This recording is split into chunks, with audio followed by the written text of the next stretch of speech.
Congratulations, Fana. Siyempre, Thank you anong po. aabangan sa'yo dito sa Himig Handog? Anong entry mo? Ang entry po is Huwag Paglaruan, composed by Tiara Shea.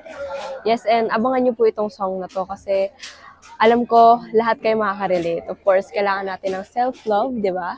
Dapat alamin natin yung value natin pagdating sa love. At hindi tayo basta pwede lang paglaruan, di ba? Hindi pwedeng paglaruan ng ating feelings. Kaya abangan niyo to, etong song na to. For sure, okay, ito clue mapapaindak kayo.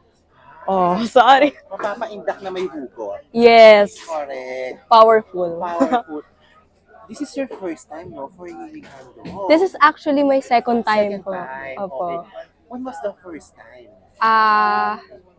2020. 2020. How does it feel to be back in Himig Handog after 4 years? Actually, ngayon po, yung feeling ko before, parang na-bring back ngayon na super excited.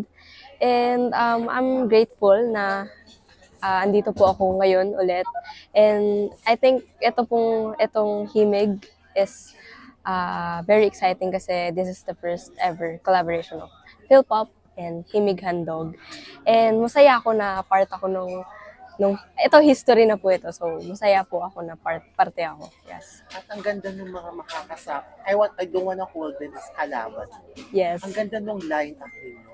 Parang Super. gaano ka-excited at ka-pressure at the same time na ito yung mga kasabayan mo. Icy Vera, Yes. Moira, Vision, etc.